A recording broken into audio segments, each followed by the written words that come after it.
بسم الله الرحمن الرحیم.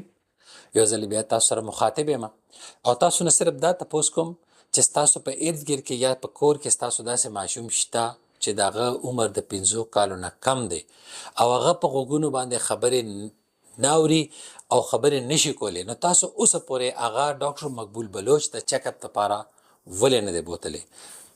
ډاکټر مقبول بلوچ به د جمعې په ورځ د دې جمعې په ورځ په پاک میډیکل سنټر کم چې خبر بازار کې دی د 12 بجو نه تر 2 بجو. بسم الله الرحمن الرحیم. زما خوږو ملګرو، تاسو سره هر وخت زه په یو ټاپک باندې مخاطب یم. نن نه صرف دا تاسو کوم چې تاسو په کور کې یا خدا نه خواسته یا تاسو په جم گاون کې خدا نه خواسته داسې ماشومان شته چې د هغې عمر د 15 کالو نه کم دی او هغې پیدایشي طور باندې خبرې نشي کولی او خبرې نشي اورېدی، نو تاسو کیدای شي ډېر ډاکټران لم بوتلي، خو چونکې ډاکټرانو به کتلي وي بل د دې چې کوم علاج دی هغه صرف او صرف کوکلر امپلانټ سرجري ده. کوکلر امپلانټ سرجري باندې خرچه راځي د 22 लाख نه والا تر 25 लाख روپو پورې، کم چې د یو غریب سړي د وس خبره نه ده.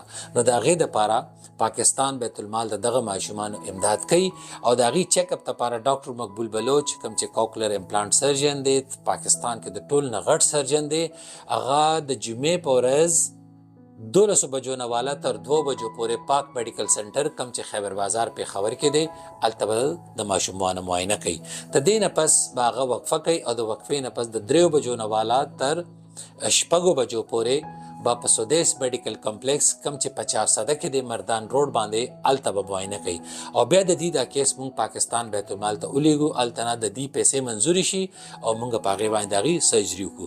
تقریبا اوسه پورې مونږ چې کله پاکستان بیت المال دا پروګرام سټارټ کړی دی نو د 200 نه زیاتې سرجریانې مونږ وکړې. نو که تاسو هم داسې ماشوم ستاسو په نظر کې وي یا ستاسو کور کې وي نو زر تر زره سودیس میډیکل کمپلیکس مردان روډ 400 یا پاک میډیکل سنټر خیبر بازار پېښور کې ډاکټر مقبول بلوچ معاینې ته ضرور راولئ.